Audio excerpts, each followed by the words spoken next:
Luis Gilberto Murillo es candidato a la presidencia de Colombia, recogió sus firmas, pero después hizo una campaña muy rara. Luis Gilberto, es un gusto tenerlo por acá. Fue canciller del gobierno de Gustavo Petro en el comienzo, no, como la mitad.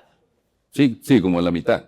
Y gracias por la invitación, Señor Daniel. fórmula vicepresidencial de Sergio Fajardo, Así fue. ministro de Medio Ambiente de Juan Manuel Así Santos, es, así es, así es. gobernador del departamento del Chocó. Y paso rápido por la gobernación en el 98. Me eligieron muy joven en la gobernación del Chocó, a los 97 años. Había trabajado con Antanas, Mocus aquí, y entonces estábamos en toda esa ola. Y yo dije, bueno, me voy al Chocó a transformar.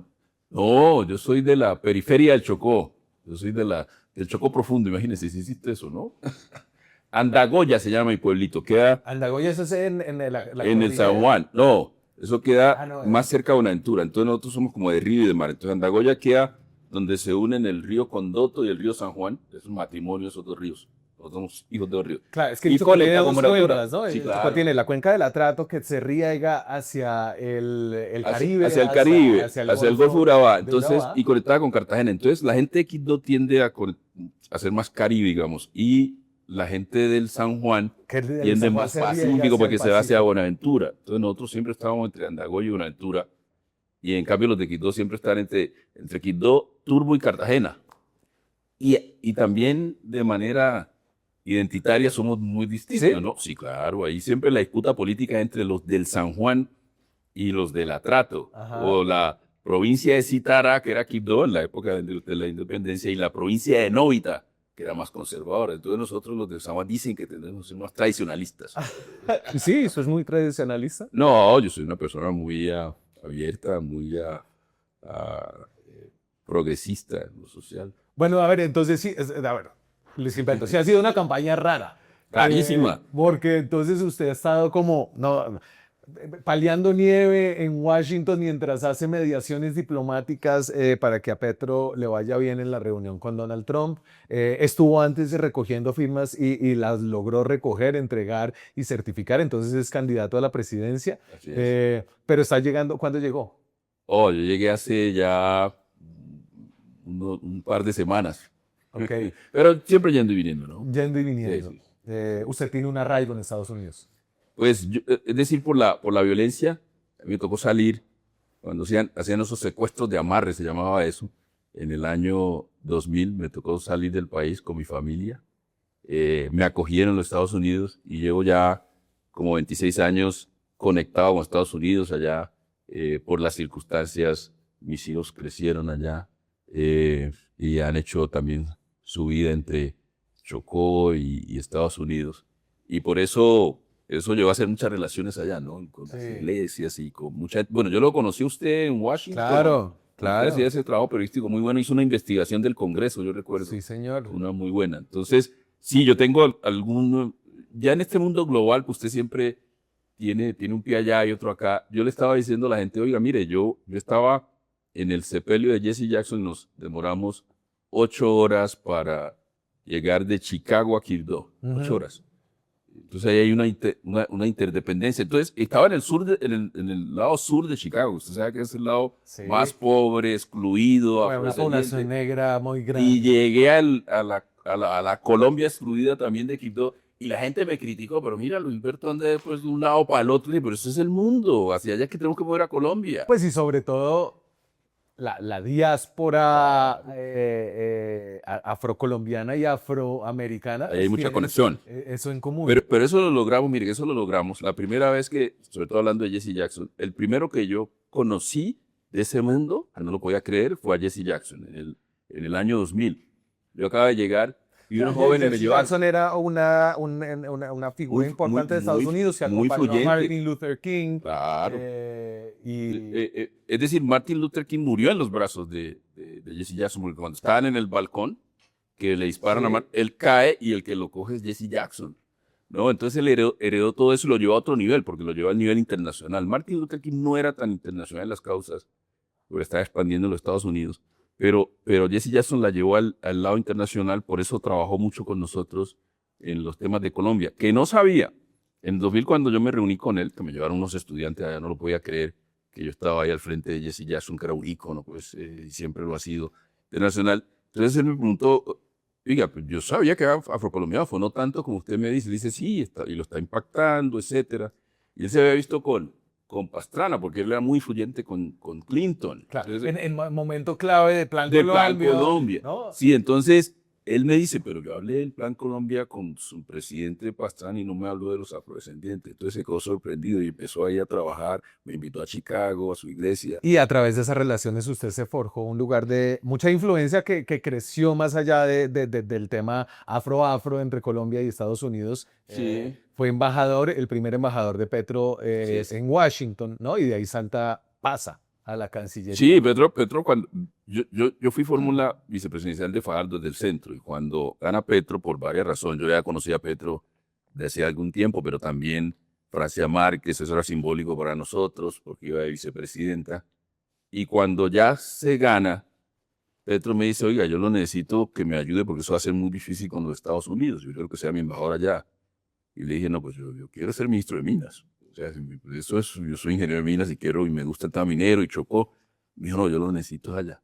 Entonces, eso implicaba un sacrificio grande, la discusión familiar, porque tuve que renunciar a la ciudadanía, porque Estados Unidos no acepta Embajadores. que tengan la doble ciudadanía, por un Claro. tema de inmunidad. Pues le etcétera. tocaría ser lo que ellos llaman un foreign agent, al mismo tiempo embajador, eso no se Eso no puede. encaja legalmente. Entonces me tocó hacer eso fue una discusión larguísima. Con su Con familiares, Obvio. etcétera, le parecía eso, dije, no, pero hay que hacerlo, y funcionó porque, mire, Daniel, que en ese entonces, con Biden, que había desconfianza, no era tan fácil, nosotros logramos construir una relación cercana, con muchos temas difíciles, pero había mucha interlocución, viajes de un lado, viajes del otro, nosotros teníamos siempre congresistas y funcionarios acá, del gobierno de Estados Unidos, y congresistas y funcionarios del gobierno colombiano allá, eso funcionó bien. Nosotros arreglamos 5 encuentros de Biden y Petro, y de eso se materializaron 4 en un año. O sea, logramos, era una relación de mucho diálogo, Claro, ¿no? muchos de esos como en unos foros donde se hablaba. Claro, exacto. Bueno, a ver, y esta candidatura, ¿qué? ¿Está para qué? No, Para- mire, aquí ¿Es para ganar? esto es para ganar, Pero, porque el país está en otro, mire, pero el país ya entonces, cambió. usted viene de abajo, acaba de haber una elección, entonces el pacto histórico ya tiene un candidato, hay una fuerza grande en la gran consulta, Sergio Fajardo algo tiene ahí en las encuestas, y usted, ¿dónde está? Estaba pues en Washington, y ahora, ¿cómo es que ese No, cambio? yo he estado siempre en campaña, ¿no? Pero Ajá. hay campañas distintas, hay que poner al país en eso, el país, es decir, el mundo ya cambió. ¿Sabe cuál es el desafío más grande que tiene Colombia realmente para solucionar muchos problemas internos? Cómo se inserta en lo global, cómo se inserta en la región y cómo se inserta en un mundo que todavía tiene reglas no muy claras hoy. Sí. Ahí hay enormes desafíos para Colombia, pero también hay grandes oportunidades, y eso de pronto no se ve. Y hay unas conexiones tremendísimas. Usted lo ve simplemente en las remesas que le llegan al país. 13.000 millones de dólares, ya logró eso en divisas. Y mucho de eso no es simplemente lo que envían desde el exterior, sino también la gente que ya presta servicio a la gente. Claro. Y el país no está viendo esa Colombia distinta. La gente está quedando en esa vieja Colombia, en ese viejo país, y no está viendo el nuevo país. Esas son las discusiones que hay que dar. Entonces, ¿qué es lo que yo he hecho? Primero, había un tema clave para el país, que era más importante que mi propia campaña y que el propio debate presidencial, y es: no podíamos seguir con las relaciones como estaban, tan desquebrajadas con los Estados Unidos. Sí. Era un enorme riesgo para todo el mundo. Por eso me molesté mucho con los candidatos que usaron eso con fines electorales. Yo me dediqué... ¿Cuáles? Hay varios, estoy discutiendo con algunos. Entonces, mire, yo me dediqué a ver cómo se recomponía eso. Yo no hablaba, hacía ratísimo, no hablaba con el presidente Petro, ratísimos, por lo que Creo que sucedió no en ese trató. domingo de pesadilla y todas esas cosas, y yo dije, no. O sea, básicamente, y ahorita llegamos allá, porque Petro dice que, pues, él mientras, no sé si estaba volando, descansando o desconectado en un momento, básicamente él dice que usted lo suplantó cuando hubo una crisis con Trump. yo no lo supe. O sea, esto va Yo- esto de decirle que le yo- había hecho un golpe de Estado. No, de ninguna manera. Yo simplemente lo que hice fue cumplir con las funciones que tiene que cumplir un canciller, y es organizar un equipo, resolver Estamos un hablando tema. de la crisis de los de- deportados, exacto. ¿no? Y esa se resolvió bien, pero nosotros dejamos una hoja de ruta que yo negocié con Mauricio Claver Carón, y esa hoja de ruta, por muchas razones, no se implementó porque hubo mucha provocación. Entonces, esa relación es tan importante que usted no puede darse ese lujo. Entonces, después de 10 meses, y a instancias de algunas personas, entonces dijimos, hay que resolver esto. Y buscamos canales alternos para resolverlo. ¿Cómo llegarle? Aquí hay un canal que creo que nosotros hemos hablado de él, el de El Pastor. Ya usted me va a contar quién es este señor. Entonces, ahí está el señor que está entre Gustavo Petro, Luis Gilberto Murillo. ¿Cómo se llama el pastor de Ese es, Arizona? bueno, sí, ese es Ramiro Peña, él es de Texas. Ajá, de Sí, Texas. es muy, él hace parte, y eso ya se conoció, pero él hace parte de un grupo de pastores muy cercanos al presidente Donald Trump. La verdad es eso.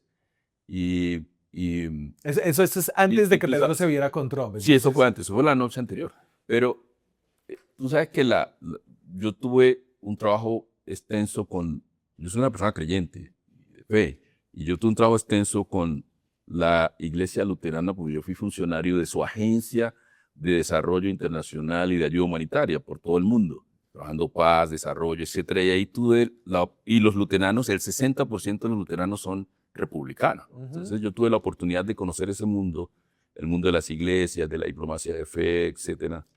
Entonces, lo que hicimos fue reactivar ese mundo, a ver cómo son muy importantes en la coalición del presidente Donald Trump. Entonces, reactivamos ese mundo, y a través de ese mundo se generaron algunos canales que le sirvieron al país en ese momento tan difícil y que ayudaron a restablecer esa interlocución, a crear un buen ambiente para que ambos presidentes pudiesen hablar.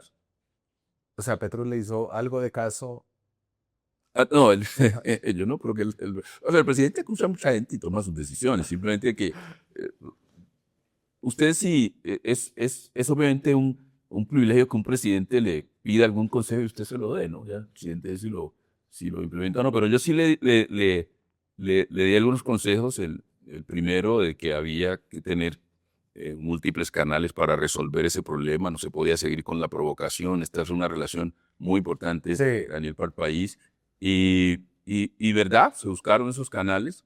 Eso salió bien. El embajador Daniel García Peña, que es muy bueno, y su equipo allá, muy bueno, hicieron lo que tenían que hacer. Esa reunión salió bien. Nosotros, el pastor Ramiro Peña, yo le dije, vamos, y para que conozca al presidente, en fin, y de ahí estuvieron y hablaron de la fe, y hablaron de la Biblia, y de los libros, las diferentes partes de la Biblia, cantar de los cantares. En fin, hay una conversación que fue importante, pero que genera un ambiente distinto y una manera distinta Claro. de hablar, ¿no? A ver, yo creo que la lectura que nosotros tuvimos de lo que pasó en Estados Unidos es que el presidente Petro se alineó a lo que quería Estados Unidos, pero Estados Unidos permitió que lo hiciera de una forma muy decorosa, ¿no?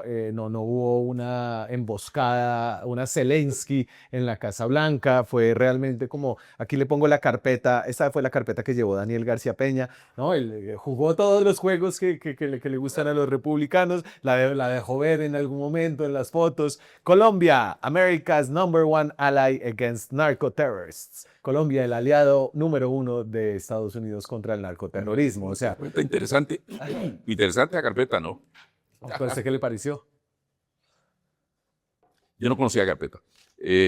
Simplemente, mi papel era más generar un canal eh, distinto. Sí. Eso fue lo que hice con la gente que conocía, y dar algunas recomendaciones, pero Después de eso estuvo Bernie Moreno, que fue raro que estuviera un senador en una reunión. sí De verdad es. es que le dieron un tratamiento a Petro como de muy alto nivel, ¿no? Pero Estaba el secretario de Estado, estaba el vicepresidente de Estados Unidos, estaba el presidente Donald Trump. O sea, le sacaron a los funcionarios principales en política sí, exterior. salió muy bien, pero además que hay que entender que Pero fue después muy Bernie civil. dijo, ojo, estamos viendo, ojo al 26, como decía Petro desde 2024.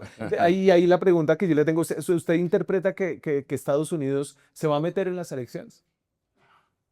Pues se asume que no. Es decir, Un momentico, se asume que, o sea, este nuevo mundo que usted mencionaba, creo que asumimos es que sí, porque se metió en Honduras, se metió en Argentina. Entonces, pues yo de mi lado asumo que sí. ¿Usted cómo lo ve?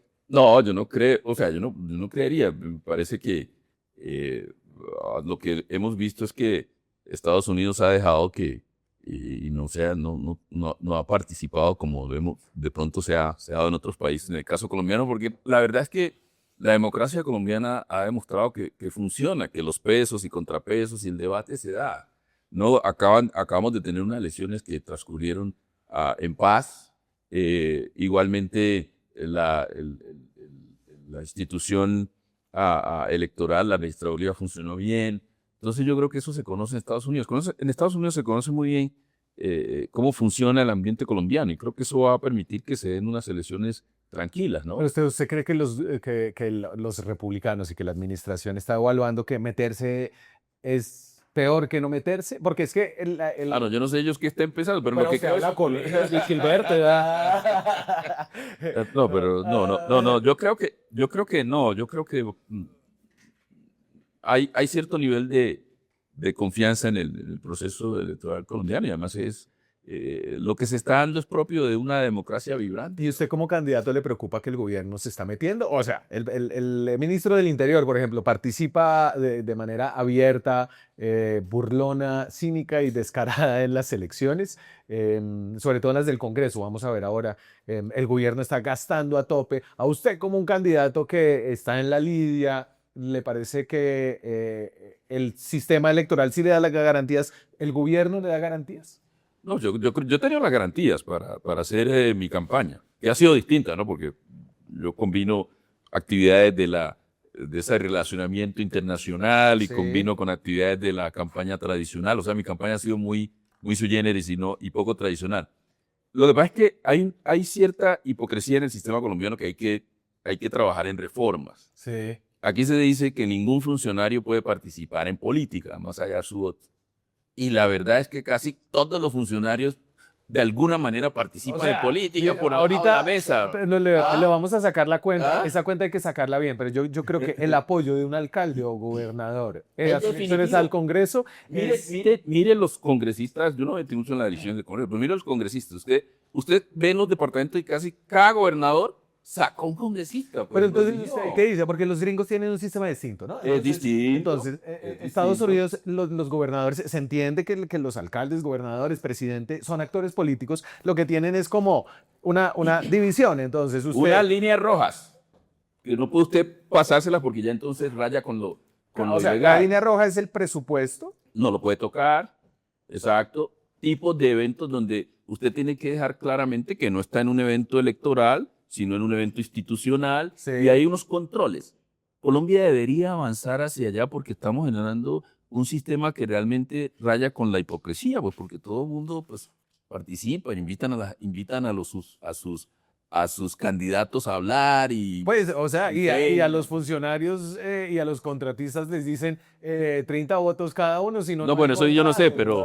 yo no sé, no, Bueno, pero en sí, el debate claro que sí normal, sabe. no, en el debate normal político, Daniel, es decir, eh, imagínate un gobernador que no hable con candidatos de su preferencia y no les dé consejo, etcétera, pues eso se da mucho por debajo de la mesa y yo creo que el país tiene que avanzar a tener mayor transparencia. Ya se puede, yo creo que Claro. la democracia colombiana está en un nivel donde lo puede hacer. Pero subir 4 veces el salario mínimo por encima de la inflación justo en año electoral, pues sí parece ser una medida de populismo económico que electoralmente está sirviendo mucho, económicamente pues va a ser muy costosa para el país en términos de inflación, en la tasa de interés del Banco tú ya subió. Pero, Daniel, mira, es que el país, y por eso te digo la inserción en el contexto internacional, el país no puede seguir pensando que va a competir a nivel regional y global con salarios bajos, hermano. Hay que meter, es que eso es, hay que meterle la plata en el bolsillo a la gente que lo necesita. Mira ¿Cuánta que gente se gana el mínimo en su departamento? en el Chocó, no tengo el dato preciso porque Bueno, no es muy pero probable, yo se lo pongo, debe ser pero que mira, pero mira, 30, sí, 20%. no es más de 20, pero lo que te estoy diciendo es que da una señal muy importante Ok, de que no podemos seguir manteniendo estos salarios tan bajos. La gente hay que meterle recursos en el bolsillo. Te voy a dar un ejemplo. Cuando yo llegué, había un lío con la gente de Migración Colombia. Entonces, usted llegaba ahí a migración, a entrar al país, y esa gente estaba hasta de mal genio, la gente ahí. los funcionarios, etcétera, pues que le pagan muy mal. Entonces nosotros lo que hicimos es hay que nivelar los salarios de la gente de Migración Colombia. Sí. Entonces su bonificación, etcétera, y lo logramos. Ha faltado voluntad política para mejorar las condiciones de los trabajadores formales. Hay una enorme tarea de formalización, porque estamos en un 60% de trabajo informal, de formalización de mucha gente. Y eso implica medidas económicas de poder generar esquemas tributarios especiales, promoción de los microempresarios. Mira, aquí no tienen algo que muchos países tienen, que es una agencia dedicada solo a los pequeños y medianos empresarios. Aquí no hay eso, no existe. Institucionalmente no hay un soporte para eso, pero eso lo tiene para los grandes. Ese es el tipo de ajuste institucional que hay que hacer, porque Colombia no puede seguir compitiendo simplemente con salarios bajos. Ahora, que se hizo en un momento electoral, bueno, eso puede tener mucha discusión, pero de que había que subir sustancialmente los salarios, yo estoy de acuerdo con eso. Esa es una medida. ¿Y qué es lo que pasa? Pues entonces tienen que revisar sus cuentas los empresarios y nosotros ver cómo formalizamos más este país, y hay cómo hacerlo. Hay cómo hacerlo si miramos nuevas economías, si abrimos este país realmente como hay que abrirlo, si preparamos a la gente. Nosotros tenemos que preparar a la fuerza laboral, no dejar que, por ejemplo, el 50% de los jóvenes no alcancen a entrar a la universidad porque no pueden dar el salto, que tengas por ahí 2 millones de jóvenes que no estudian, no trabajan, eso no puede ser. Venga, le hago unas preguntas así para que la gente lo conozca más. Hábleme de sus papás. Bueno, yo soy hijo de trabajadores y campesinos. Mi mamá es una mujer que estuvo digamos, en los servicios, en la casa, enfermera, se entrenó en eso, después se dedicó a nosotros. ¿Cuántos hermanos? 6, de los cuales todavía 4 estamos vivos, se nos fueron al 2. Mi papá fue un trabajador sindicalista, fue soldador, ahí nos educó, hizo mucho trabajo sindical en su época, siempre muy activo. Sí. Es un trabajo súper importante y los soldadores son unos Mire lo que hizo, él llegó hasta 9º grado en el bachillerato, hasta 9º, y de ahí se fue al SENA, a Medellín, la empresa lo envió.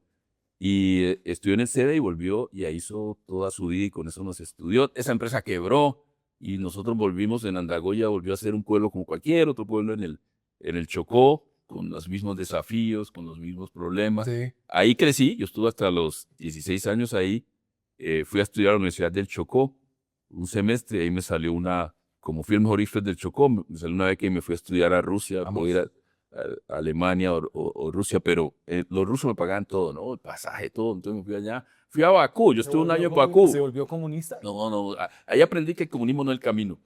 O sea, a mí nadie me puede venir a hablar de aquí de comunismo y de socialismo, que estuve 7 años allá y sé cómo es eso.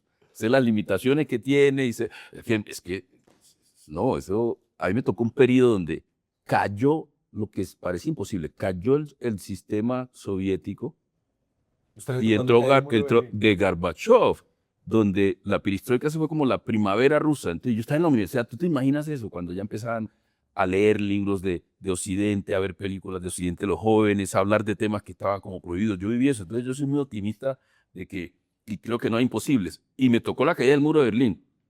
Yo pasaba por ese muro cuando iba a vacaciones a Europa y después se cayó el muro. Es decir, eso parecía imposible. Entonces yo creo que no hay imposible. Pero la gente me dice, no, que su campaña, que vale el 1%. Le digo, no hay imposible. Los primeros serán los últimos, y usted lo va a ver en estos 80 días, y los últimos seremos los primeros.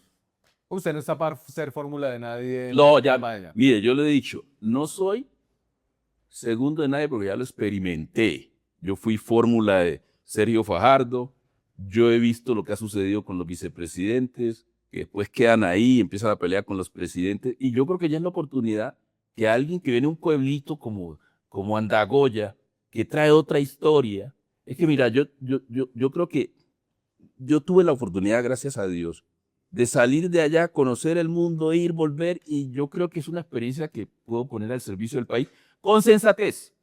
Yo he crecido y no he crecido, es decir, cuando crecí no crecí con odio ni con resentimientos. ¿Cuál es su religión? Yo soy católico, pero más ecuménico. Yo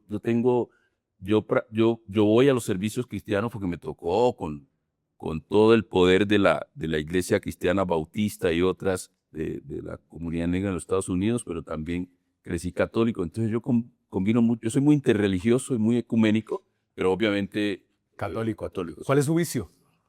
¿Mi visión? Su vicio. Ah, ¿mi vicio? Sí. Esa es una buena pregunta, ¿no? No, yo no tengo vicio, solo virtudes. Solo virtudes. Alguien Solo diría que virtudes. puede ser la soberbia. Ese puede ser, ¿oíste? ¿Sí? Uno cuando está en esa cosa política, ese ego se crece mucho, ¿no? Yo me considero invencible. Pero bueno, Yo he logrado porque, o sea, mi autoestima es muy grande, la verdad, es como que más de lo que debería ser. Entonces, porque me ha tocado ser el primero en muchas cosas. Entonces, el primero para tal cosa, el primero para la otra.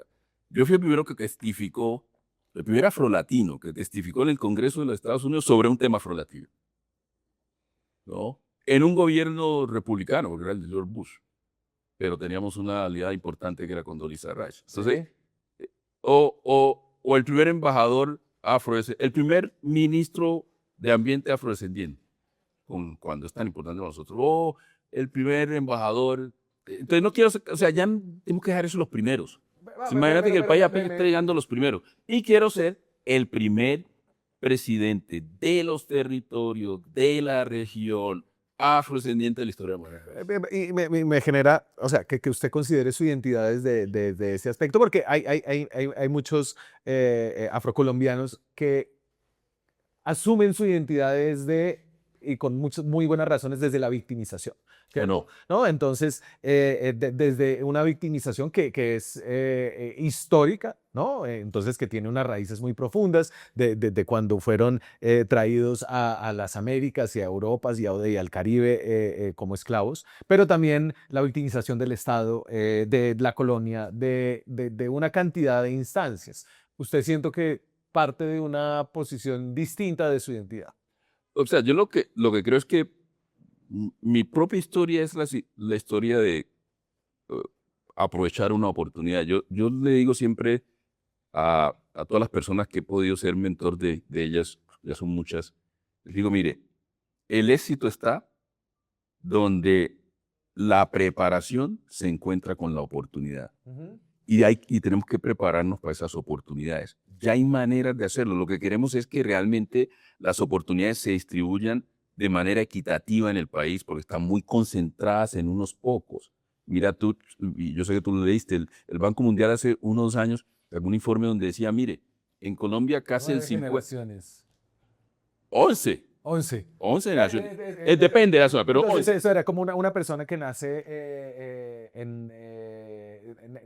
sin oportunidades en un estrato bajo, lo que sea, necesita 11 generaciones 9, 11 para llegar, dependiendo, por ejemplo, si es afrodescendiente necesita 11, pero si no, de pronto 9. Entonces, pero además de eso, el sitio donde tú naces, todavía en Colombia, el sitio donde tú naces puede explicar el 50% de tu éxito o fracaso. Eso es inadmisible. Y la gente dice, no, pero es que Colombia pues, no puede ir bien con los niveles de desigualdad que tenemos, donde hay unas zonas que realmente el Estado ha sido ausente. Dicen, no, es que tenemos que recuperar la presencia del Estado en una zona. Pues nunca han estado allá, en Andagoya nunca han estado.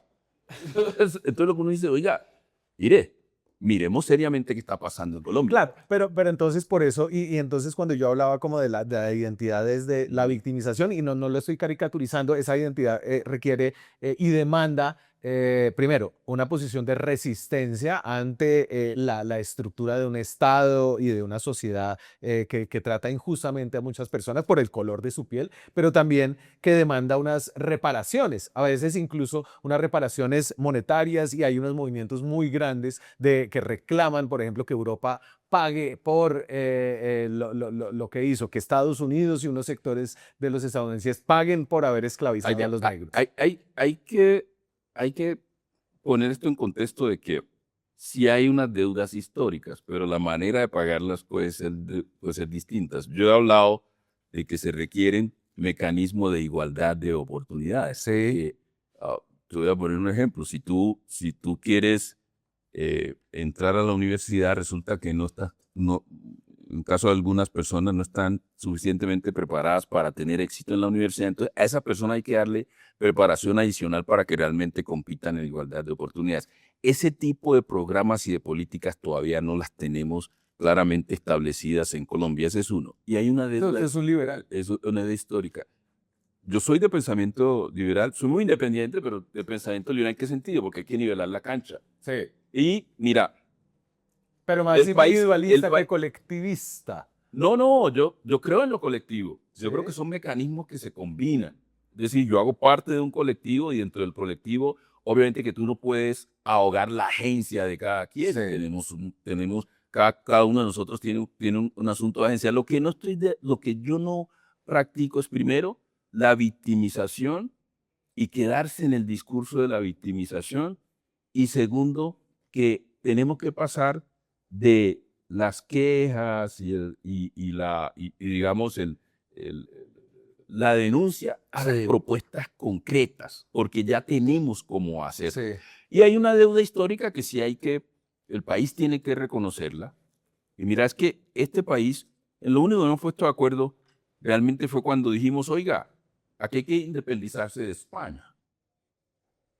Y mira, criollos, descendientes de españoles, artesanos, negros, africanos, esclavizados, indígenas, mujeres, todo el mundo dijo, ese es el proyecto. Pero ¿qué nos movió?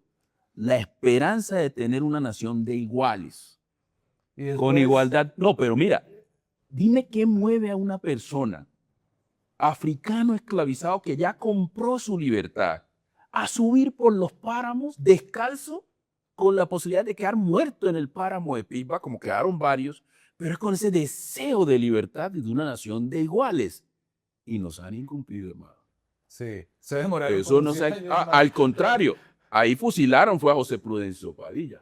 La gente dice, bueno, que lo de Padilla, yo creo que eso es un buen debate a dar. Entonces, mira, ¿qué es lo que estamos diciendo? Ahorita le pregunto. Como es una nación que no nos ha dado la oportunidad porque sigue siendo inconclusa, aquí todavía abren las puertas con el apellido, los mismos de siempre, y concentran los privilegios que estamos diciendo, oiga, si Colombia quiere salir adelante, tiene que salir adelante con una nación donde realmente tengamos igualdad de oportunidades y que sea una nación realmente de iguales. Mira, aquí a nosotros nos niegan la posibilidad simplemente por el hecho que o que es del Chocó, o que es del sur de Bolívar, y que es de la provincia. Aquí entonces nos caricaturizan a nosotros. A mí como canciller mucha gente me caricaturizaba, ¿no? Pues yo hice lo que tenía que hacer y generamos una cancillería que se pareciera a la gente. Aún en este gobierno me sacaron una cantidad de gente de ahí. Porque todavía, por eso te digo, el tema nuestro no es un tema de izquierda ni de derecha. Es un tema de una conciencia de un país libre. Porque ustedes llenó la Cancillería de No, que digo. Sí, había que sacar. Poquito, lo que pasa es que no estamos acostumbrados. Mira, la gente todavía no se ha acostumbrado a trabajar hombro a hombro con alguien que viene del Chocó, que se ve distinto, que tiene un acento distinto, que camina distinto, que culturalmente es distinto, ¿no? Que tiene bromas distintas. Y el país tiene que aprender de eso porque esa es su fortaleza. Sí. Esa diversidad es su fortaleza. Y yo no estoy con eso de que esto del poder negro por el poder negro, el poder indígena por el poder indígena, o el poder blanco por el poder blanco. No, esta es una nación que su diversidad es su mayor fortaleza y tenemos que aprovecharla porque mira, el mundo está esperando, yo recuerdo el mundo está esperando que haya un planteamiento de país. ¿Y sabes cuál es el planteamiento del país? Colombia tiene que convertirse en un hub de estabilidad en el mundo, que es un hub cultural, es un hub de la biodiversidad, es un hub de logística y transporte. Mire, Colombia es el país que llama la atención por la dotación que tiene. Nos fuimos supuestamente eran respuestas cortas. El vicio terminó por allá lejos. ¿Alguna vez ha consumido alguna droga? No, o nunca. Yo ni siquiera bebo. No, nada de licor, nunca. Yo no trasnocho, no. Algunos dicen, es que es que me dicen, Daniel, que me la cuento aquí porque me dicen, oye, Gilberto, es que es como una medio como raro, hermano, no, a veces no. Ahora va a decir que no baila. No, yo sí bailo, pero bailo mal. Es que mira, en Andagoya, la gente jugaba fútbol muy bien, bailaba muy bien los jóvenes. Esa es la manera como uno conquistar, ¿no? Y yo era malísimo para el fútbol, malísimo para el deporte y no bailaba muy bien. Todavía no aprendí a bailar bien. Bien para los estándares de Chocó, pues, ¿no? Yo creo que si competimos con alguien de Bogotá, yo me la juego. Pues, para estándares de Chocó. Ahí no hay competencia. Oye, entonces yo por eso, la verdad es que usted por qué estudiaba tanto. Hermano, era la única manera de ser relevante y conquistar, hermano. Entonces, eso... Su hobby. Mi hobby, a mí me gusta realmente ver películas con mi familia a veces. Pero realmente mi hobby está yo soy muy de la familia en la casa y me gusta viajar e ir a restaurantes. ¿Papa o yuca? Yuca. Yuca. Sí. ¿Y pescado de mar o pescado Sí, de río? de mar. Sí, sí. ¿De mar? Sí, por la Buenaventura, es que mi familia, la mitad en Buenaventura, la mitad en sí, de mar, sí. Le quiero preguntar por el tema de Venezuela. Entonces, y quiero hablar del tema de Venezuela en dos instancias. Primero, a través del rol que usted estuvo en la Cancillería y ahora a través de, y le voy a preguntar si está teniendo algún rol ahora en los acercamientos que hay. Entonces, empiezo con lo primero y creo que este es el reclamo principal que le van a hacer a su campaña y es que usted fue la cara de una posición ambigua después de que fue muy claro que Nicolás Maduro cometió fraude para ganar las elecciones en Venezuela. ¿Cuál es como su visión ahora de esa situación? No, diplomacia responsable. Es decir, al igual que la relación con los Estados Unidos, la relación de Colombia con Venezuela es determinante por muchas razones. Inclusive yo me di a la tarea de Colombia no podía romper relaciones con Venezuela. Nos había costado mucho. Es decir, 10 años de cierre de frontera nos costaron casi 10.000 millones de dólares. Solo en términos económicos, pero Colombia tiene una relación que tiene que ver con el contexto de seguridad en esa frontera, tiene que ver con temas humanitarios, porque casi 3 millones de venezolanos y venezolanas aquí, tenía que ver obviamente con el tema comercial y la estabilidad de Venezuela está muy relacionada con la paz en Colombia. Entonces, son dos naciones que tienen prácticamente un destino común. Había que asumir, y yo me di la tarea de hablar con académicos, convoqué a la Comisión de Relaciones Exteriores, me fui a hablar con la gente de la región. Y lo primero que me decía la gente de la región es no podemos romper con Venezuela. ¿Qué hicimos nosotros en esa diplomacia responsable?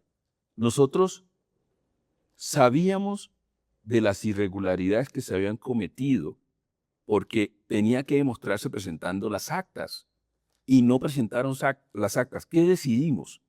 En una diplomacia responsable, no reconocer el gobierno de Maduro, distanciarnos del gobierno, porque hicimos muchas propuestas, distanciarnos del gobierno de Maduro y mantener una relación de Estado a Estado, porque era lo único que podíamos hacer en ese momento en el marco de una decisión responsable con el país. Mira, pero hoy en día usted ya como candidato tiene alguna duda de que Maduro cometió un fraude flagrante en esas elecciones y que las elecciones las ganó Edmundo González como presentaron ellos o sea, en los votos. O sea, tú tienes, si tú estás en un proceso, es decir, tú estás en una relación bilateral que es supremamente importante, lo que te tienen que dar es pruebas. Inclusive yo me di a la tarea de crear un grupo digamos, accidental de países para eso que le llamamos el G3, donde teníamos a México, a Brasil, a México, para poder actuar de manera conjunta. Pero mira, ¿cómo podía demostrar Maduro que había ganado? Pues con las actas nunca aparecieron, entonces no lo podemos reconocer. Claro, las actas aparecieron. Mira. Las tenían, no, desde el proceso. No. Luis Gilberto, usted no le cree a las actas que presentó el equipo de Edmundo y María. Pero hay un proceso legal, como tú dices, no es que por fuera de la registraduría presentaron estos y estos, entonces como gobierno no voy a reconocer. Sin instituciones. Daniel, mira. Entonces eso tuvo unos niveles de verificación distintos. Entonces el New York Times le puso su sello. No, mira. Nosotros iniciamos, y a mí me tocó como embajador, ni siquiera como canciller, yo empecé como embajador, nosotros hicimos unos canales de comunicación, obviamente los formales con el gobierno, pero como embajador me tocó desarrollar unos canales de comunicación con la oposición, con María Corina. Usted jugó un rol con unos canales secretos y una tarea que le puso Petro desde Estados Unidos, pero eso era gobierno Biden, ¿no? Sí, pues que realmente a nosotros nos tocó como el gobierno Biden. Ahora, el gobierno Biden se equivocó en algunas decisiones, obviamente, se equivocó en algunas decisiones y el proceso ha podido ir de manera distinta. Mira, ¿qué logramos nosotros? Lo primero, la comunidad internacional estaba muy decepcionada con el proceso de Venezuela porque Maduro no quería hacer elecciones. Es que hay que poner eso en contexto. Nosotros nos propusimos abrir el espacio para que Maduro hiciera elecciones y se comprometiera con una fecha para las elecciones. Eso se logró. Esa fue su perdición. Ir a elecciones terminó siendo la perdición de Nicolás Maduro. Exacto. Entonces nosotros lo llevamos a elecciones. Claro. Después no quería decir la fecha de las elecciones. Recuerda que hicimos la conferencia aquí en Bogotá, que fue lo primero que reactivó a la comunidad internacional, porque estaba muy decepcionada con el proceso de México. Abrimos, dimos, hay que hacer elecciones. Y Estados Unidos tiene que hacer otras cosas, ahí, en fin. Después, no querían la fecha, se hizo el acuerdo de Barbados. Sí. El acuerdo de Barbados dio fecha para elecciones. Ahí empezó realmente la deslegitimación del gobierno de Maduro. Y eso lo logramos nosotros. Ahora, no presentó actas, no lo reconocemos. Y no lo reconocimos. Y recuerda, mira, cuando estuve en la Cancillería, nunca visitamos, en el gobierno de Maduro, nunca visitamos Venezuela. Revísalo. Nunca dejamos que Petro fuera a Venezuela. Y yo logré distanciar el gobierno de Petro. Caracas. ¿No? No, Sandro, no. Estando usted en la Cancillería, no fue a Caracas. Ni nosotros tampoco. Yo no fui a Caracas. Revísalo. Buen tatico. Entonces, pero entonces, porque entendíamos que sería una legitimación de eso. Entonces, este proceso hay que verlo primero en su evolución. El y el detector de mentiras de la silla. No, pero no, pero revisen su datos. O sea, pero entonces yo entiendo y fue muy responsable. que como canciller, y listo, entiendo el argumento de la democracia responsable, otras personas la verán como complicidad, ¿cierto? Listo, esa es una discusión de cuando usted era funcionario. Hoy como candidato presidencial, ¿usted qué es lo que piensa? ¿Usted cree que Maduro se robó esas elecciones?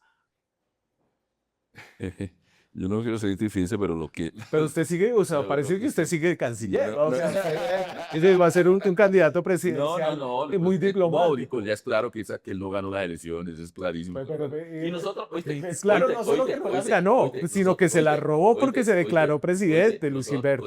Nosotros sabíamos eso, pero nosotros no lo reconocimos. Eso era, es decir, si tú... Claro, pero Petro después salió a decir, no, es que sí, las elecciones fueron irregulares, pero también por el bloqueo de Estados Unidos. No. Eso sí ya es... Nosotros nunca dijimos eso.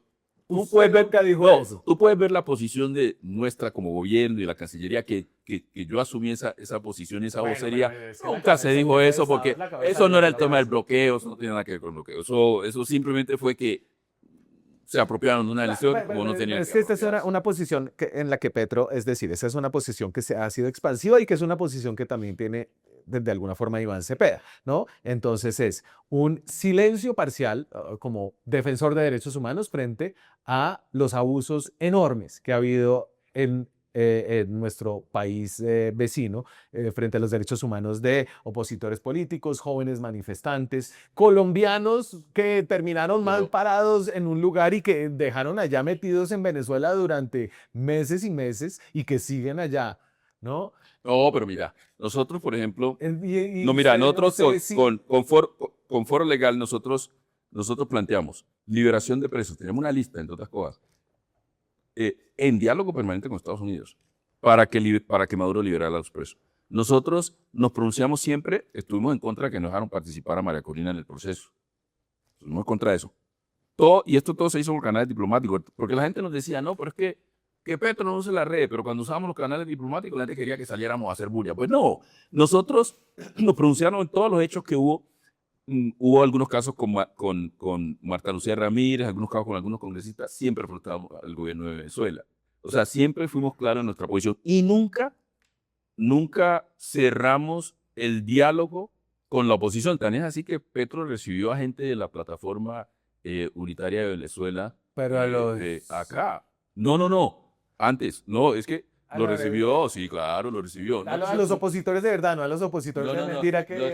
Yo no digo de mentira o no, pero la plataforma lo recibió acá. Yo me reuní con ellos en Washington. Es decir, era un diálogo muy fluido con ambas partes, porque ¿qué era lo que se quería? Que hubiese un acuerdo realmente para una transición a la democracia, donde se pudiese compartir el poder. Tan es así que lo que está haciendo Estados Unidos en este momento, decir, mire, hagamos una transición, hay que compartir el poder, tenemos que llegar a elecciones.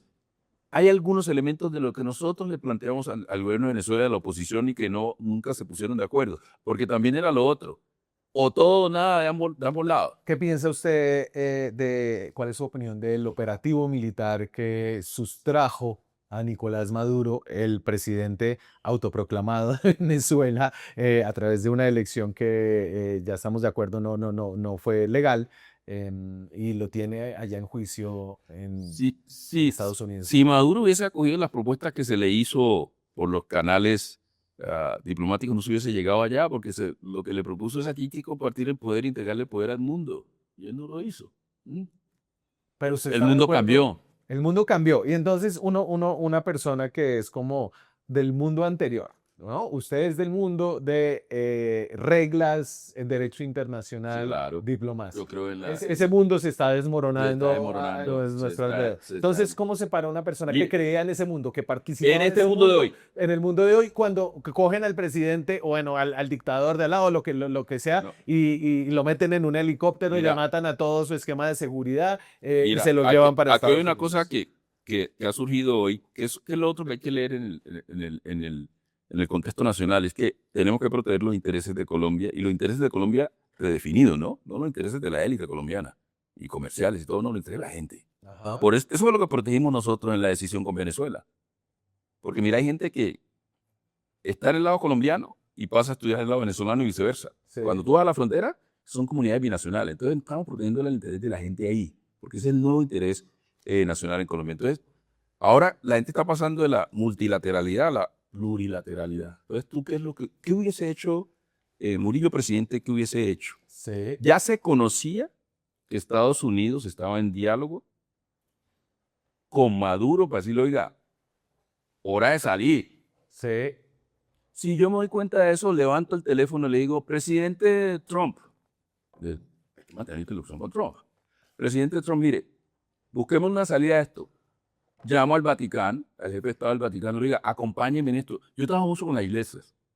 Llamo al grupo de pastores incidentes con Trump y le digo, oiga, hagamos esto, busquemos una salida para evitar sufrimiento humano, evitar este tipo de acciones. Y digo, señor Maduro, si usted no hace esto, puede tener este problema. ¿Por qué no encontramos una salida?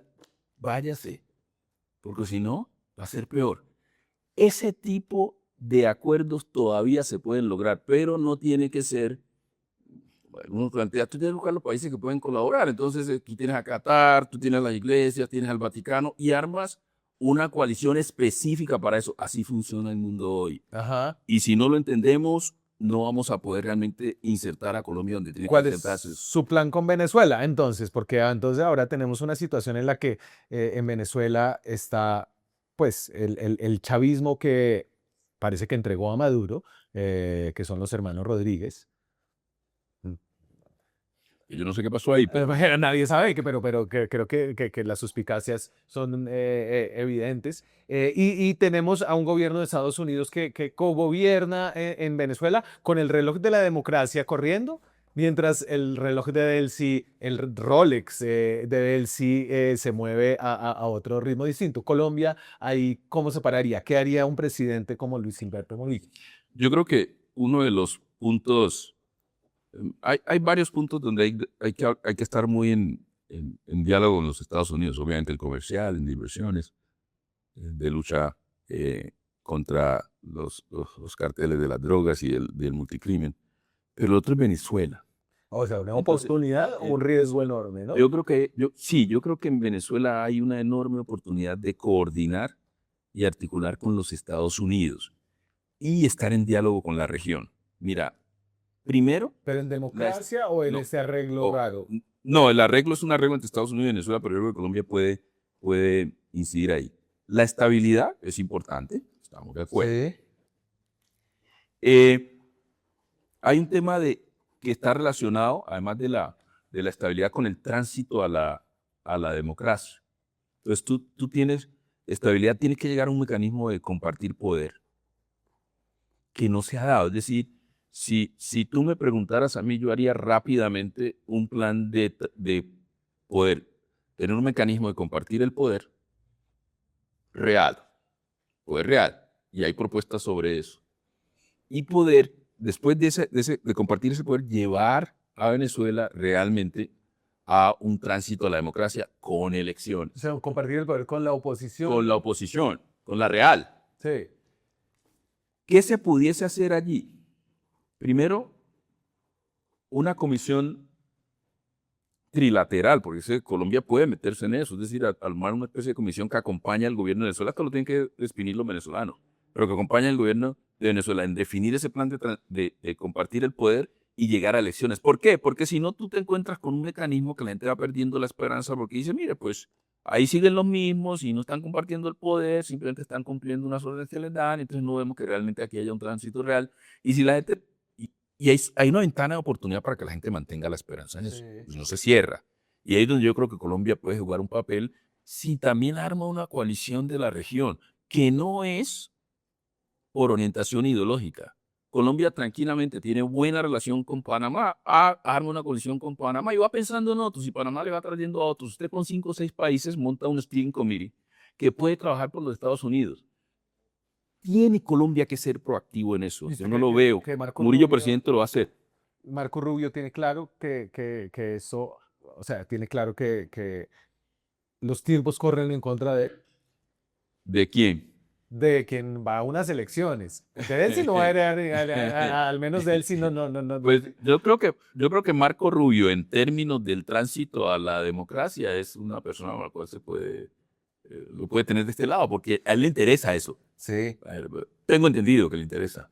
Pero yo sería muy activo en el tema de Venezuela porque ahí Colombia tiene mucha oportunidad. Te cuento. Entonces, la estabilidad de Venezuela, que es una estabilidad política, pero también la reconstrucción de Venezuela. Entonces, mira, yo estuve dialogando con empresarios en Medellín, voy a dialogar con empresarios en el eje cafetero. Esta campaña mía es bastante rara, voy a dialogar con ellos, porque yo sí creo, y con empresarios aquí, porque yo sí creo que ya tienen que prepararse para poder apoyar la reconstrucción en Venezuela.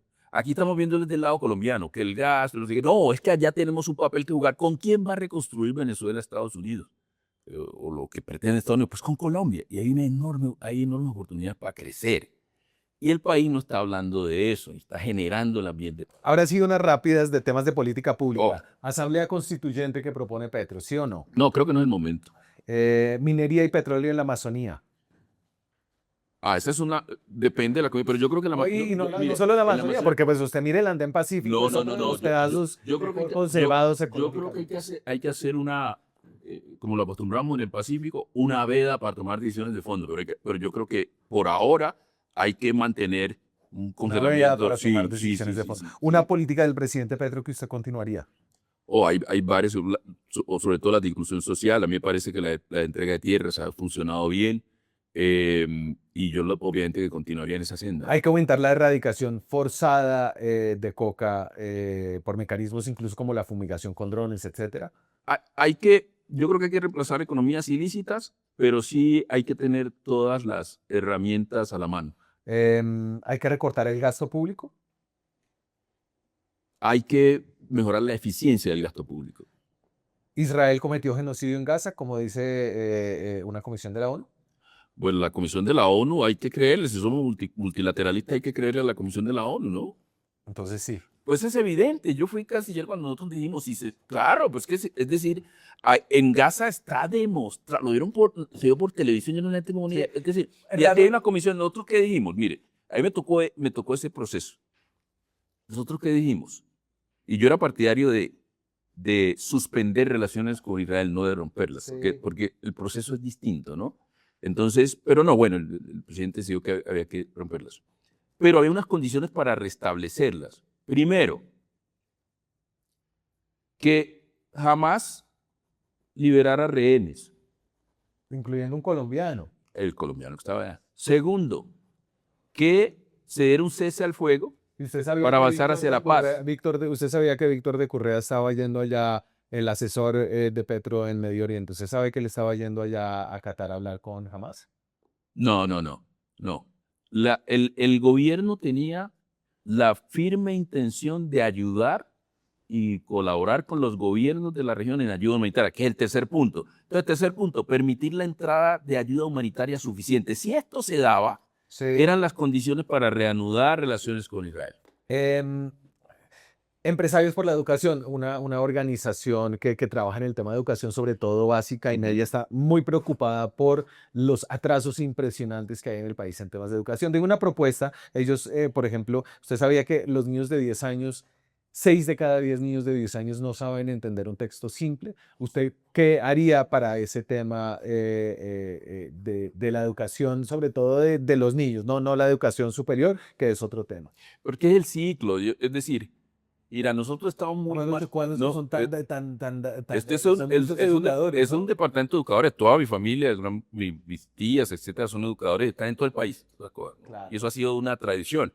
Nosotros podemos exportar maestros. Yo tenía esa propuesta cuando era gobernador, copiando un poquito el modelo que conocí en Filipinas. Yo fui a Filipinas, que trae lo de Mindanao allá, y conocí el modelo que ellos tenían.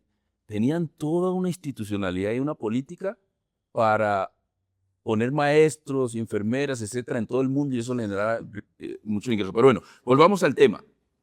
Es el ciclo. No podemos perder a ningún niño, niña, adolescente o joven en el ciclo de formación. Entonces, nosotros estamos invirtiendo muy poco en preescolar, poco, casi nada, y hay que invertir más. Pero también hay que invertir en educación primaria. Ahí hay buena cobertura, pero la calidad no es la suficiente. ¿Sabes por qué no preparamos bien a los maestros? Con Fajardo, cuando Fajardo era gobernador y yo era gobernador, hicimos un programa para que maestros, mira, llevamos maestros de Oaxaca a estudiar maestrías en buenas universidades y volvían a Oaxaca a enseñarles a los muchachos en primaria. Eso hay que hacer. Dignificar al maestro, pero también garantizar que esos muchachos ahí están en buenas condiciones. Reevaluar al maestro, porque es que los maestros no les gusta estudiar, pero Oíste, no ser evaluados. lo que hacíamos era con base en mérito, que lo yo fue. Evaluar y no ser evaluado. Pero mira que era una manera, pero no era la manera inquisitiva que lo hacían. Nosotros, muy inquisitorio eso. Mira, nosotros lo que hacíamos era, el que se destaca, Sí. y había unos criterios, a ese se le daba la posibilidad de ir a estudiar la maestría. Y eso funcionó. O sea que hay modelos que se pueden implementar. Pero ¿sabes dónde se pierde mucho? Es que este es un tema muy clave. ¿Dónde se pierde mucho? Cuando van del bachillerato a la universidad. Y tú conoces que hay un modelo, yo quiero implementar 30 de esos. Hay un modelo que son las universidades comunitarias o los community colleges. Yo lo vi. Es decir, yo vi como hijos de trabajadores, de trabajadoras en esos países, que no salían, sus hijos no salían muy bien preparados del bachillerato, los agarraba el colegio comunitario y los preparaba o para ir al mercado laboral, no el SENA, o para seguir en la universidad. Y eso funciona muy bien. Lo otro que no dejaba que los muchachos nos perdieran era la fuerza pública. Sí. Muchos muchachos de minoría que se iban, la fuerza pública los cogía también, los enrutaba y después volvían a la sociedad. Esos modelos hay que implementarlos en Colombia porque estamos perdiendo la mayoría de los... ¿Aquí se los perdemos? ¿Sin que se los lleva? A los bandidos. Ah, exactamente. Ahora, yo lo conozco porque muchos de mis paisanos y todos caen en eso. Ahora sí, volvamos al almirante. Ese José Prudencio Padilla. A ver, no, starring, y entonces tengo aquí a Padilla, starring Cuba, Goodman Jr., who doesn't speak Spanish. Hello, my name is Almirante Padilla. I want to be your liberator. Colombians. No, pero mira. Daniel, mira. Y co-starring Gustavo Petro, president of Colombia. ¿Cómo hablaban? Pues, no, era un cameo nada más. Pues eso, maravillado con la película. Pero mira, lo de fondo es, a los héroes y heroínas de nuestras comunidades lo han invisibilizado y hay muchos estereotipos y también hay asuntos que no están bien trabajados. Alfonso Müller ha escrito mucho sobre José Padilla. Y le decían Prudencio por la prudencia de él, ¿no? Eso es lo que hemos copiado nosotros. Nosotros somos hijos, nietos, descendientes de Padilla por la prudencia. Entonces, mira, de Padilla se ha hablado poco. Aquí lo trajeron de Cartagena, aquí en la fría Bogotá lo fusilaron.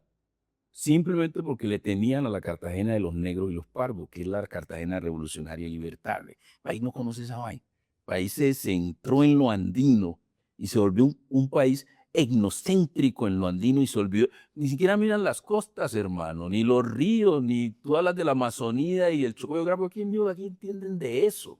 Eso hay que ponerlo en la agenda. Entonces, y eso es lo que me preocupa en el debate presidencial, porque nosotros todavía seguimos con un modelo que sigue siendo muy centralista en todo. Ustedes en los medios de comunicación, cuando alguien llega con un acento que no es como el de ustedes, aquí en Bogotá no le abren espacio. Necesitamos ver más gente de esa aquí en los medios. Pero ya llevamos, ya vamos pasando la hora. Entonces, mira, hay un debate de fondo y está bien, listo. Entonces, Duque hizo una ley, la ley obligaba a hacer como un producto audiovisual alrededor de esto. No sé si la mejor decisión fue buscar a un actor gringo que tenía todo ese escándalo del Me Too allá en Estados Unidos. Pero esa es otra discusión porque al parecer lo hicieron más por cosa comercial de que fuera conocida la. Yo hubiese preferido Pues un un actor colombiano. y claro, y que participara más gente nuestra, pero Pero si usted fuera presidente, se metería en las películas que hace Juan Miguel.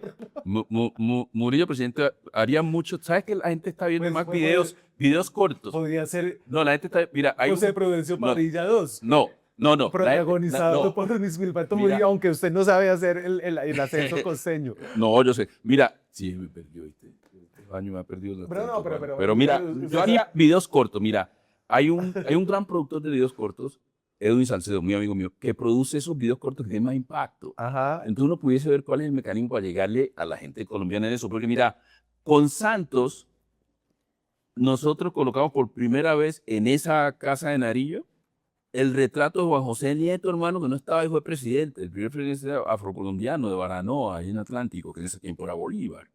Y no estaba, con Santos lo colgamos ahí, en fin, se hizo un acto protocolario. Y después Petro lo llevó a otro nivel, creo que hizo un busto, algo así. Pero es que han desconocido las figuras indígenas y afrodescendientes que realmente contribuyeron a la libertad de este país con una sola esperanza, que nos trataran de iguales, que no nos dejaran la entrada a los clubes. Aquí en los clubes, yo no voy a clubes, hermano, o sea, por ese, que la negramenta, que el independiente, no me voy a sus clubes. ¿De verdad? No, yo no voy a ningún. Cuando me invitan a una club, no voy.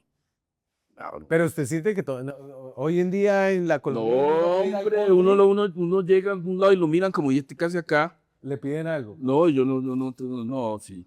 No, hay mucho, es que mira, nosotros lo sufrimos. Aquí hay mucho racial profiling. Perfil racial en Sí. contra de los afrodescendientes. Sí. Yo me he enojado, a veces me enojo, otras veces no. Pero como que, ¿qué le ha pasado? Muchos casos. Cuénteme. Siempre, casi siempre, ya no, porque algunos ya me conocen, pero vas pasando, entonces ves que no paran a nadie y te paran a ti. Y tú sabes que es por eso. Eso lo sufrimos todos los días. Cuando yo me imagino que ahora no, pero a mí me sucedió un caso que fui a alquilar un apartamento y no me lo alquilaron, lo alquilaron a mi esposa. Y, pero vea.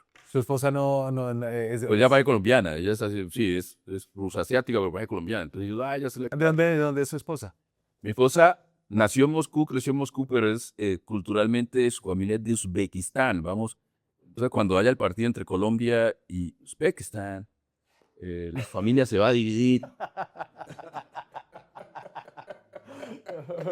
Sí, pero eso es lo que el país tiene que ver, el país tiene que abrirse. Aquí todavía sale una persona con el velo y la gente queda viéndola en Bogotá. No, Colombia tiene que ser lo que fue Cartagena hace mucho tiempo, una ciudad global. Pero hace mucho tiempo, porque hoy Cartagena, o sea, no me Está volviendo, ¿no? Lo está volviendo, ¿no? Si Lo usted está me dice, volviendo. ciudad cosmopolita, pues yo digo Barranquilla. Pues por eso. Oiga, no me deja Cartagena por Barranquilla también. Bueno, Barranquilla es un ejemplo muy bonito, pero mira, está llegando mucha gente a Colombia y no nos estamos preparando. A Barranquilla, a Cartagena, A Medellín. a Medellín, a Cali. Somos que no. Mira, esa gente, ese fenómeno urbano paisa tiene a los árabes bailando música urbana. Eso es lo que, ahí es donde Colombia tiene que trazar su futuro. Sí. De eso que yo le estoy hablando, los nosotros no tenemos que competir con uno de aquí que, no, entonces en Cali te compiten con los de Quito, etcétera. No, tenemos que competir con el de Singapur, con el de Indonesia, con el de Filipinas. Ese es el país que yo quiero que se construya, ese es el que yo he visto. Señor, termino con unas preguntas de temas sociales muy populares aquí en Chapinero. Ojo, el voto de Chapinero no se lo juega acá. Legalización de la marihuana para uso adulto. Hay que regular eso, ¿no? Pero usted, o sea, usted es de Washington, D.C., allá avanzamos en Washington. Sí, eso sí. Pero no lo veo muy convencido. No estoy muy convencido, pero. Y la legalización de la cocaína. No, pues eso hay que regularlo, pero no tampoco, yo no llego hasta allá. ¿Está de acuerdo con el aborto legal hasta la semana 24? Como está Lo que ha establecido la Corte, sí. Lo establecido la Corte, yo me acojo a eso. ¿Está de acuerdo con la eutanasia, con que uno pueda decidir cuándo se quiere morir? Yo, en ciertas condiciones, como se ha establecido, sí. ¿Matrimonio gay? Sí. ¿Adopción gay? Sí. ¿Hay que tener hijos? Pues yo tengo. Tiene 3. Tres. Y quería 6, pero mi esposa dijo, no, pues sí, ¿lo va a criar usted o qué? Pues sí, yo sí, pues sí. Si los dos lo vamos a criar, entonces ahí nos quedamos. Por aquí está uno. Sí, aquí está Junior, Luis Humberto Junior. Ese nació en Quibdó, ¿sabe? ¿Sí? Yo tengo uno que nació en Moscú, uno que nació en Quibdó y otro que nació en Washington. Bueno, ese tiene de Uzbekistán y de Quibdó. Ellos van todos los años a Uzbekistán, van allá y eso es interesante porque salen esas fotos y ellos son bien asiáticos cuando están allá, son bien chocuanos cuando están en el Chocó y son bien afroamericanos, afrolatinos cuando están en Usted Washington. sigue con su pareja. Sí, claro, llevamos. Entonces, Yo la conozco de 40 tendríamos años, llevamos 35. una primera dama rusa. No, pero No. ella es mucho, aprendió a hablar español en el Chocó, no como en el Chocó, y ella es muy chocuana en todas sus cosas. Con lo bueno y lo malo que pueda tener eso, pero Y vive acá. sí, claro, siempre está conmigo. No, ahora trabaja en Washington, pero viene y está en la campaña y todo. Ok. Señor, un gusto haberlo tenido por acá. Le deseo mucha suerte en su campaña presidencial. Oye, tuve una entrevista de campaña. Yo no, ¿Qué? eso parece una charla nuestra en Washington, una Estuvo entrevista de campaña. buena. Luis Gracias, Gilberto Daniel. Murillo es candidato a la presidencia. Estará en el tarjetón. No se vaya a bajar de ese tarjetón porque si El no único está- que puede decir estas cosas en el debate presidencial soy yo, entonces no me puedo no salir de esta retón. estará en el tarjetón presidencial de primera vuelta. Eso será en el 31 de mayo. Así que todavía hay tiempo para esta campaña. Luis Gilberto, muchas gracias a ustedes por vernos, por seguir el canal si les gustan estos contenidos, activar la campanita y nos vemos esta semana con más cosas por aquí. Chao, que estén bien. Hacer periodismo independiente cuesta. Cada suscripción a este canal nos permite financiar historias que revelan patrones, intereses y otras dinámicas de poder que otros no cuentan. Suscríbase y sea parte de la comunidad que apoya a La Silla Vacía.